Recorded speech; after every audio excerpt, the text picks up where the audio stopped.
Hello viewers, welcome to ఏకమైస్ academy. ఈ రోజు మనం డిస్కస్ చేస్తుంది ఎన్వైరన్మెంట్ కి సంబంధించి సెప్టెంబర్ మంత్ లో ఉన్న కరెంట్ అఫైర్స్ డిస్కస్ చేస్తాం. దీంట్లో డిఫరెంట్ టైప్స్ ఆఫ్ స్పీసీస్ కానీ స్పీసీస్ రిలేటెడ్ కన్జర్వేషన్ మెజర్స్ కానీ దాంతోపాటు ఇనిషియేటివ్స్ ఏవైతే ఎన్వైరన్మెంట్ కి ఫ్రెండ్లీ ఇనిషియేటివ్స్ లాంచ్ చేసామో అవి డిస్కస్ చేస్తాం. సో 7 టాపిక్స్ అనేది డిస్కస్ చేయడం జరుగుతుంది టోటల్ గా. సో ఆ 7 టాపిక్స్ ఏంటి అనేది మీరు ఇక్కడ చూడొచ్చు. Integrated development of wild life habitat scheme, దీన్ని రీసెంట్ గా యూనియన్ క్యాబినెట్ ఎక్స్టెండ్ చేయడం జరిగింది. So 15th finance commission tenure ఎప్పుడుందో అంతవరకు దీన్ని ఎక్స్టెండ్ చేయడం జరిగింది. మరి ఈ ప్రోగ్రామ్ లో ఏం చేస్తారు, దాని డెవలప్మెంట్ ఎలా ఉంటుందనే చూద్దాం. దాంతోపాటు అసలు హిల్సా డిప్లొమసీ అంటే ఏంటి, ఈ డిప్లొమసీ న్యూస్ లో ఎందుకు ఉందనే తెలుసుకుందాం. దాంతోపాటు సస్టైనబుల్ ఏవియేషన్ ఫ్యూయల్, ఇలాంటి టాపిక్స్ ఎందుకు ఇంపార్టెంట్ మనం చూసి వదిలేస్తుంటాం, కానీ యూపీఎస్సీ 2024 ప్రిలిమ్స్ లో ఈ పర్టికులర్ టాపిక్ మీద క్వశ్చన్ అడగడం జరిగింది. సో ఇలాంటివన్నీ కూడా చిన్నగా అనిపించినా కూడా చాలా important topics. Then Amur falcon, spotted deer, so ఇవన్నీ స్పీసీస్ అనమాట. దాంతోపాటు సీవీడ్స్, సో అసలు సీవీడ్స్ కి సంబంధించిన న్యూస్ ఏంటి, అండ్ అలానే అనమలై టైగర్ రిజర్వ్, సో ఇది న్యూస్ లో ఎందుకు ఉందనే తెలుసుకుందాం. రైట్, సో ఇప్పుడు ఫస్ట్ టాపిక్ ఏంటి అంటే integrated development of wild life habitat. So మరి ఇది ఎందుకు ఉంది అని అంటే నేను చెప్పినట్టు ఆల్రెడీ యూనియన్ క్యాబినెట్ అనేది దీన్ని 15th ఫైనాన్స్ కమిషన్ సైకిల్కి దీనికి పర్మిషన్ ఇవ్వడం జరిగింది, దీన్ని ఎక్స్టెండ్ చేయడం జరిగింది. మరి integrated development of wild life habitat అంటే ఏంటి, జనరల్గా వైల్డ్ లైఫ్ కన్జర్వేషన్కి సంబంధించి ఇది ఒక ఇనిషియేటివ్. మరి ఎవరు లాంచ్ చేశారు, ministry of environment, forest and climate change. So ఇది సెంట్రల్లీ స్పాన్సర్డ్ స్కీమ్. అంటే ఏంటి, సెంటర్ అండ్ స్టేట్స్ రెండు కూడా ఫండింగ్ మెకానిజంని షేర్ చేసుకుంటాయి. ఇంప్లిమెంటేషన్ అనేది స్టేట్స్ చేతుల్లో ఉన్నా కూడా ఫండింగ్ అనేది రెండింటికి మధ్యలో డివైడ్ అవుతుంది. సో మీకు తెలిసిందే జనరల్ స్టేట్స్ అయితే కనుక 60:40, స్పెషల్ కేటగిరీ స్టేట్స్ అయితే 90:10. సో ఇలా ఉంటుంది అనమాట ఫండింగ్ మెకానిజం.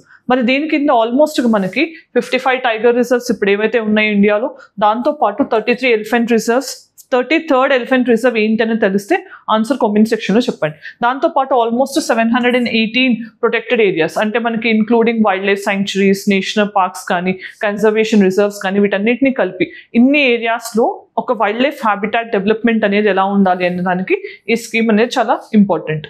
దెన్ మరి ఇక్కడ కాంపోనెంట్స్ విషయానికి వస్తే ఏంటి, మనకి ప్రొటెక్టెడ్ ఏరియాస్లోనే కాకుండా అవుట్ సైడ్ ప్రొటెక్టెడ్ ఏరియాస్ కూడా వైల్డ్ లైఫ్ కన్జర్వేషన్ ఎలా ఉండాలి. దాంతోపాటు మనకి క్రిటికల్లీ ఎండేంజర్డ్ స్పీసీస్ ఎక్కడైతే ఉన్నాయో, అంటే జనరల్గా మనకి ఈ ప్రోగ్రామ్ కింద ఆల్మోస్ట్గా 17 to 20 critically endangered species list అనేది మెయింటైన్ చేస్తున్నారు. ఆ లిస్ట్లో ఉన్న స్పీసీస్ మీద స్పెషల్ కన్జర్వేషన్ ఎఫర్ట్స్ అనేవి పెట్టడం జరుగుతుంది. సో ఇవన్నీ కూడా main components of the scheme. Then ఇప్పుడు చూస్తే కనుక మనకి దీంట్లో సబ్ కాంపోనెంట్స్ ఏంటి అంటే ప్రాజెక్ట్ టైగర్. సో మనందరికీ తెలిసిందే 1973లో మనం ప్రాజెక్ట్ టైగర్ లాంచ్ చేసుకోవడం జరిగింది. మరి దేని కన్జర్వేషన్ కోసం, రాయల్ బెంగాల్ టైగర్. సో దీని కన్జర్వేషన్ కోసం లాంచ్ చేసాం. అండ్ మనకు తెలిసిందే టైగర్ అనేది our national animal. Then project cheetah, మరి దీన్ని ఎప్పుడు లాంచ్ చేసుకున్నాం మనం 2022లో. ఎందుకు అంటే 1952లో చీతా అనేది ఇండియా నుంచి ఎక్స్టింక్ట్ అయింది. దాని తర్వాత మనం వరల్డ్లోనే ఫస్ట్ టైం ట్రాన్స్లొకేషన్ ప్రాజెక్ట్ అనేది ట్రాన్స్కాంటినెంటల్ రీలొకేషన్ ప్రాజెక్ట్ అనేది చీతా ప్రాజెక్ట్తో మనం లాంచ్ చేయడం జరిగింది. సో చీతా అనే దాన్ని మనం నమీబియా అండ్ సౌత్ ఆఫ్రికా నుంచి తీసుకోవడం జరిగింది. అండ్ అది 2022లో అనౌన్స్ చేసుకున్నారు. దెన్ ప్రాజెక్ట్ ఎలిఫెంట్, ఇది 1992లో మళ్ళీ సెంట్రల్లీ స్పాన్సర్డ్ స్కీమే. ఎలిఫెంట్ కన్జర్వేషన్, దాంతోపాటు హ్యూమన్ యానిమల్ కాన్ఫ్లిక్ట్ అనేది తగ్గించే విధంగా దీన్ని డిజైన్ చేయడం జరిగింది. అండ్ ప్రాజెక్ట్ డాల్ఫిన్, మరి ప్రాజెక్ట్ డాల్ఫిన్ ఎప్పుడు అనౌన్స్ చేసుకున్నాం మనం అంటే 2021లో దీన్ని అనౌన్స్ చేయడం జరిగింది. సో మనకి డాల్ఫిన్ అనగానే ఏం గుర్తు రావాలి, గ్యాంగటిక్ డాల్ఫిన్. సో మనకు తెలిసింది అది ఫ్రెష్ వాటర్ స్పీసీస్. సో ఇది జనరల్గా గ్యాంగటిక్ రివర్స్ కానీ దానికి సంబంధించిన ట్రిబ్యూటరీస్లో మాత్రమే కనిపిస్తుంది, fresh water river. So national aquatic animal కూడా. దాంతోపాటు ప్రాజెక్ట్ లయన్, సో ఇది ఎప్పుడు అనౌన్స్ చేసుకున్నామంటే మనం 2020 August 15th ఎప్పుడైతే prime minister red fort speech నుంచి ఆయన ఈ ప్రాజెక్ట్ అనౌన్స్ చేయడం జరిగింది. సో ఇలా మనకి ఈ ప్రాజెక్ట్స్ అన్నీ కూడా integrated development of wild life హ్యాబిటాట్లో ఉన్న sub components. Then next topic ఏంటి అంటే మనకి హిల్సా డిప్లొమసీ. హిల్సా అంటే ఏంటి అంటే ఒక టైప్ ఆఫ్ ఫిష్. మరి ఏ టైప్ ఆఫ్ ఫిష్ అంటే సాల్ట్ వాటర్ ఫిష్. మరి ఇది ఎందుకు న్యూస్లో ఉంది అంటే రీసెంట్గా ఇప్పుడు కోల్కతాలో దసరా నవరాత్రులు వస్తున్నాయి కాబట్టి కోల్కతాలో దుర్గామాత పూజ అనేది ఎక్కువ ఉంటుంది కదా. అండ్ మీ అందరికీ తెలిసిందే ఈ దుర్గా పూజ అనేది యునెస్కో ఇంటాంజిబుల్ కల్చరల్ హెరిటేజ్ లిస్ట్లో కూడా చోటు దక్కించుకుంది. Intangible cultural heritage list, right. So UNESCO లిస్ట్లో. సో మరి ఈ దుర్గా పూజకి సంబంధించినప్పుడు హిల్సా ఫిష్ అనేది ప్రామినెంట్గా బెంగాలీస్ యూస్ చేస్తారు అనే రీజన్తో బెంగాల్ ఇప్పుడు బంగ్లాదేశ్ ఇంట్రిమ్ గవర్నమెంట్ ఏదైతే ఉందో వాళ్ళు వెస్ట్ బెంగాల్కి ఈ పర్టికులర్ ఫిష్ని సప్లై చేయడానికి ఒక నోటిఫికేషన్ అనేది ఇవ్వడం జరిగింది. సో ఇప్పుడు మనం చూస్తే ఇది species A type of fish అంటే దీన్ని మనం హెర్రింగ్ అని అంటాం. అంటే ఈ టైప్ ఆఫ్ థింగ్స్ ఎగ్జామినేషన్ అడగొచ్చు, మీకు హెర్రింగ్ అంటే ఏంటి ఆర్ హిల్స్ అని ఇచ్చి అది బర్డా ఫిష్ ఇలాంటి already UPSC type of questions అడగడం జరిగింది. సో మనం డిస్ట్రిబ్యూషన్ చూస్తే కనుక ఇది Indian sub continent especially India, Pakistan, Myanmar ఈ కంట్రీస్లో కనిపిస్తుంటుంది along with Persian Gulf region. And మనం గుర్తుపెట్టుకోవాల్సింది ఏంటి, ఇది గ్యాంగస్ రివర్స్ అంటే ఆల్మోస్ట్ ఒక Bengal region and west Bengal దగ్గర స్టార్ట్ చేస్తే ఇది మైగ్రేట్ అవుతూ ఫ్రెష్ వాటర్లో అలహాబాద్ వరకు కూడా వస్తుంది అనమాట. అలహాబాద్ నేమ్ని మనం రీసెంట్గా ప్రయాగ్రాజ్ అని కూడా చేంజ్ చేయడం చూసాం, రైట్. దెన్ దాంతోపాటు దీన్ని మెయిన్ క్యారెక్టరిస్టిక్ ఏంటంటే సాల్ట్ వాటర్ ఫిష్. ఇది సాల్ట్ వాటర్ ఫిష్ అయినప్పటికీ కూడా ఫ్రెష్ వాటర్లో అది మైగ్రేట్ అవుతూ అలహాబాద్ అండ్ ఆ రీజియన్ వరకు కూడా వచ్చే కెపాసిటీ దీనికి కలిగి ఉంది. సో హిల్సా ఫిష్కి చాలా డిమాండ్ అనేది ఉంటుంది, మార్కెట్ ప్రైస్ కూడా చాలా ఎక్కువ. And Indo Gangetic plain and Brahmaputra delta ఆ రీజియన్లో ఎక్కువ ఈ పర్టికులర్ ఫిష్ని మనం చూడొచ్చు. అంటే మనకి గంగా కానీ బ్రహ్మపుత్ర కానీ ఆ రెండు కలిస్తే మేఘనా అని ఫామ్ అవుతాయి కదా, అలా మనకి ఈ ఏరియాలో ఈ ఫిష్ అనేది కనిపిస్తుంటుంది. And 70% of the Bangladeshi country నుంచే మనకి ఈ హిల్సా అనేది ఎక్స్పోర్ట్ అవుతూ ఉంటుంది అండ్ ప్రొడ్యూస్ అవుతుంది. దాన్ని తర్వాత దీన్ని నేషనల్ ఫిష్గా కూడా డిక్లేర్ చేసుకుంది బంగ్లాదేశ్కి సంబంధించి.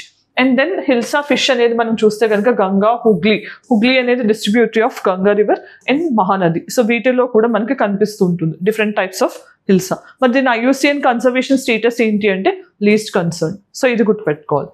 దెన్ నెక్స్ట్ టాపిక్ ఏంటి అంటే సస్టైనబుల్ ఏవియేషన్ ఫ్యూయల్.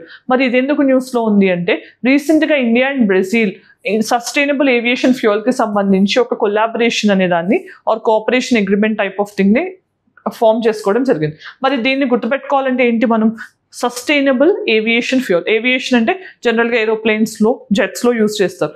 మరి సస్టైనబుల్ అంటున్నామంటేనే అది బయో అంటే లివింగ్ ఆర్గానిజమ్స్ నుంచి క్లీన్ ఎనర్జీ సోర్స్గా కన్సిడర్ చేయొచ్చు, right. Then it is made from renewable sources and especially waste అంటే ప్లాంట్ వేస్ట్ కానీ యానిమల్ వేస్ట్ నుంచి కానీ మనం జనరేట్ చేసేదాన్ని బయో వేస్ట్ అని అంటాం. సో దీని పెర్ఫార్మెన్స్ అనేది జనరల్గా పెట్రోలియం బేస్డ్ వాటితో పోలిస్తే కనుక సేమ్ పొటెన్షియల్ని కలిగి ఉండటంతో పాటు మనకి లిక్విడ్ ఫ్యూయల్గా ఉండి కార్బన్ ఎమిషన్స్ని తగ్గించడంలో కూడా చాలా హెల్ప్ చేస్తుంది. ఎందుకంటే జనరల్గా మనం normal aviation traditional aviation fuel ఏదైతే ఉంటుందో దాంట్లోంచి వచ్చే ఎమిషన్స్తో పోలిస్తే సస్టైనబుల్ ఏవియేషన్ ఫ్యూయల్ వల్ల మనకి కార్బన్ ఎమిషన్స్ అనేవి సిగ్నిఫికెంట్గా తగ్గుతాయి. దెన్ మరి ప్రొడక్షన్ ఎలా జరుగుతుంది అని అంటే మనకి ఇక్కడ వేస్ట్ ఆయిల్ కానీ ఫ్యాట్స్ కానీ గ్రీన్ అండ్ మున్సిపల్ వేస్ట్ కానీ నాన్ ఫుడ్ క్రాప్స్ కానీ అంటే నాన్ ఎడిబుల్ క్రాప్స్, సో వీటన్నిటి నుంచి కూడా మనం సస్టైనబుల్ ఏవియేషన్ ఫ్యూయల్ అనే దాన్ని జనరేట్ చేసుకోవచ్చు.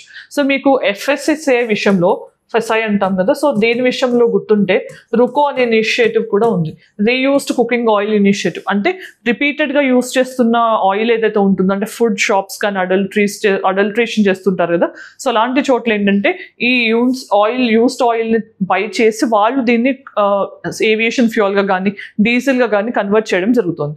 దెన్ ఇది ఏంటంటే మనం గుర్తుపెట్టుకోవాల్సింది ఇలా కాకుండా సింథటిక్గా కూడా దీన్ని తయారు చేయొచ్చు. ఎలా అంటే ఎయిర్ నుంచి కార్బన్ డైఆక్సైడ్ని క్యాప్చర్ చేసి దాని ద్వారా కూడా ఈ సస్టైనబుల్ ఏవియేషన్ ఫ్యూయల్ని జనరేట్ చేసే టెక్నాలజీ ఇప్పుడు అవైలబుల్గా ఉంది. దెన్ సిగ్నిఫికెన్స్ ఏంటి, లోవర్ కార్బన్ ఎమిషన్స్, దాంతోపాటు ఏవియేషన్ ఫ్యూయల్ ఆర్ సెక్టార్ నుంచి మనకి ఎక్కువ కార్బన్ ఎమిషన్స్ వస్తాయి కాబట్టి డీకార్బనైజ్ చేయడానికి కూడా ఇది హెల్ప్ చేస్తుంది. మరి ఇప్పుడు ఈ పర్టికులర్ టాపిక్ మీద already UPSC previous year question ఎలా అడిగారో చూద్దాం. With reference to sustainable aviation fuel consider the following statements. First one, it is produced from renewable sources, ఇక్కడ వరకు కరెక్టే, such as agriculture waste, municipal solid waste and forestry residues, correct. Sustainable aviation fuel is not a viable alternative to traditional jet fuel because it is less efficient. It is not anadam tappu, so only one anedi correct. Okay. Then Amur falcon ఇది ఒక type of bird. So మరి ఇది ఎందుకు న్యూస్లో ఉంది అంటే ఇప్పుడు మణిపూర్లో జనరల్గా వింటర్స్ వస్తాయి కాబట్టి మనకి ఓవర్ ఇండియా కూడా సెంట్రల్ ఏషియన్ రీజన్స్ నుంచి అంటే సైబీరియా కానీ చైనా కానీ అక్కడ ఇది యాక్చువల్గా బ్రీడ్ అవుతూ ఉంటుంది. ఈ పర్టికులర్ బర్డ్ అక్కడి నుంచి సెంట్రల్ ఏషియన్ ఫ్లైవే ఇలాంటి వాటిని ఫాలో అవుతూ ఇండియాలో ఉన్న మణిపూర్, నాగాలాండ్ని జనరల్గా ఈ టైమ్స్లో విజిట్ చేస్తుంది. అందుకని మణిపూర్ గవర్నమెంట్ దీనికి ప్రాపర్ అరేంజ్మెంట్స్ కూడా చేస్తుంది. ఇలాంటి టైంలో దీనికి అంటే చేయడానికి అని మనకి డిస్ట్రిక్ట్ అడ్మినిస్ట్రేషన్ కూడా కొన్ని నోటీసెస్ ఇస్తారనమాట. అంటే దీన్ని కిల్ చేయడం కానీ, హంట్ చేయడం కానీ, షూట్ చేయడం ఆర్ సెల్లింగ్ అండ్ బయింగ్ ఇవన్నీ కూడా రెస్ట్రిక్టెడ్గా ఉంటాయి అనమాట. ఎందుకంటే అమర్ ఫాల్కన్ అనేది ఒక గెస్ట్ లాగా వచ్చి చూసి, అంటే for the time being inter pass on అయ్యే వరకు ఇక్కడ ఉండి మళ్ళీ it will move to it's original habitat.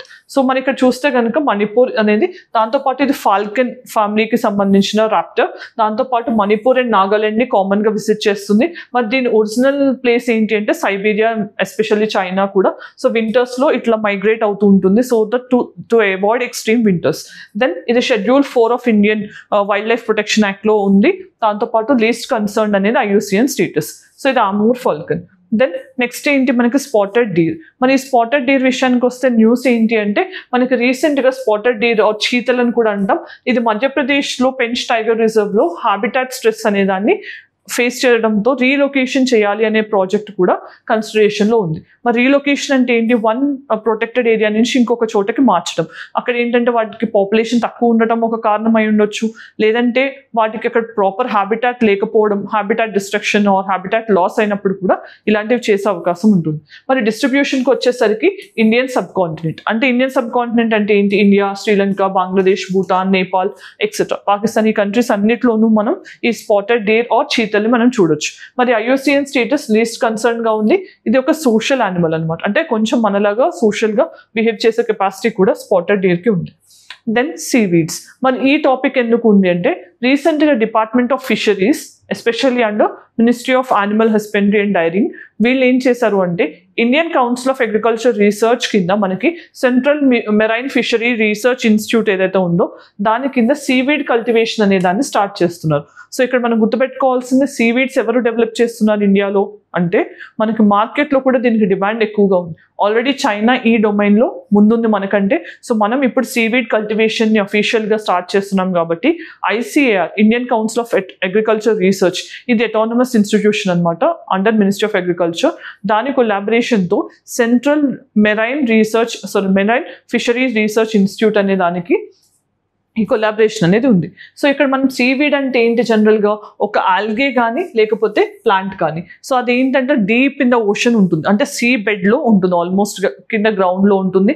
So వీటికి ఎక్కువగా న్యూట్రియంట్ ఎక్స్ట్రాక్టింగ్ పవర్ కూడా ఉండదు, కానీ న్యూట్రియంట్ బెనిఫిట్ అనేది సీవీడ్స్ నుంచి మనకు చాలా ఎక్కువ ఉంటుంది అనమాట. ఎందుకంటే అవి యాంటీ ఆక్సిడెంట్స్ రిచ్గా ఉంటాయి. సో దానివల్ల ప్రోటీన్ ఇంటేక్ కానీ అలాంటి బెనిఫిట్స్ ఉన్నాయి. అవి ఏంటనేది డిస్కస్ చేద్దాం. బట్ ఇవి వైట్ కలర్స్లో కూడా అవైలబుల్గా ఉంటాయి, అంటే రెడ్, గ్రీన్ కానీ బ్రౌన్, బ్లాక్ ఇట్లా డిఫరెంట్ కలర్స్లో ఉంటాయి. ఇది మైక్రోస్కోపిక్ సైజ్ నుంచి ఆల్మోస్ట్ ఒక ఫారెస్ట్ లాగా క్రియేట్ చేసేంత కెపాసిటీని కూడా కలిగి ఉంది. అంటే వైడ్ స్ప్రెడ్ అనేది ఉన్నప్పుడు కూడా ఫారెస్ట్ లాగా అపియర్ అవుతుంది.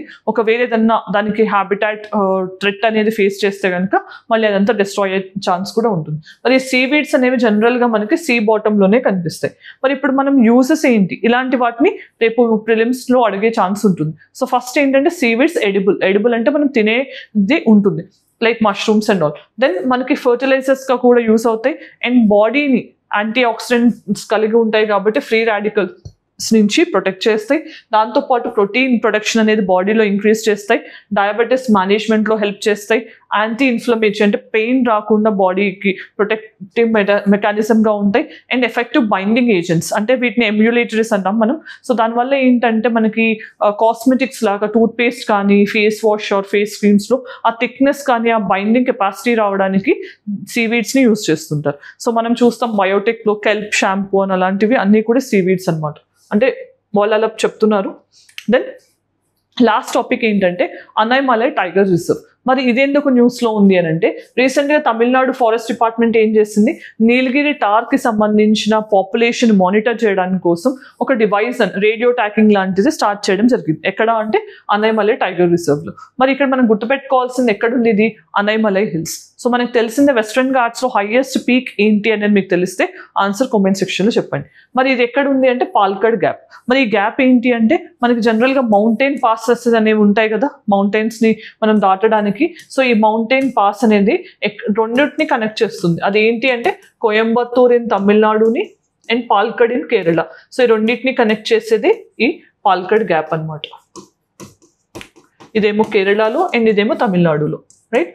సో దెన్ ఇది వెస్ట్రన్ ఘాట్స్లో ఉంది. వెస్ట్రన్ ఘాట్స్ మనకు తెలిసిందే కంటిన్యూస్గా ఉంటాయి, ఈస్టర్న్ ఘాట్స్ అనేవి కొంచెం డిస్కంటిన్యూస్గా ఉంటాయి. మరి లొకేషన్ విషయానికి వస్తే ఇది పరంబికులం టైగర్ రిజర్వ్తో పాటు and Chinnar wild life sanctuary and Eravikulam national park కి బౌండరీస్ కలిగి ఉంది. మన ఇక్కడ ఎరవికులం నేషనల్ పార్క్ గురించి మనం గుర్తుపెట్టుకోవాల్సింది ఏంటి అంటే నీలగిరి టార్ పాపులేషన్ అనేది సిగ్నిఫికెంట్ గా ఇక్కడ ఉంది. దీన్ని ఫ్లాగ్షిప్ స్పీసెస్ గా కూడా కన్సిడర్ చేయొచ్చు ఎరవికులం నేషనల్ పార్క్ కి సంబంధించి. మరి ఇక్కడ ఎటువంటి టైప్ ఆఫ్ విజిటేషన్ ఉంది అని అంటే మనకి అన్ని టైప్ ఆఫ్ విజిటేషన్స్ ఇక్కడ కనిపిస్తాయి. అది ఈ పర్టికులర్ టైగర్ రిజర్వ్. ఎందుకంటే వెస్ట్రన్ ఘాట్స్ ఎక్కడైతే మనకి నీలగిరిస్ లో ఈస్టర్న్ ఘాట్స్ మీట్ అవుతాయి దాని దగ్గరలో ఉంటుంది కాబట్టి మనకి ever green forest, semi ever green forest కానీ, మౌంటైన్ ఫారెస్ట్ కానీ, డెసిడ్యుయస్ ఫారెస్ట్ కానీ, షోలాస్ కానీ, మౌంటైన్ గ్రాస్ ల్యాండ్స్ కానీ, స్వాంప్ ఫారెస్ట్ కానీ, ఇలా సవన్నాస్ కానీ అన్ని విజిటేషన్స్ ఇండియాలో ఏవైతే మేజర్ విజిటేషన్స్ ఉన్నాయో అన్నీ కూడా ఈ particular national park and tiger reserve లో కనిపిస్తాయి.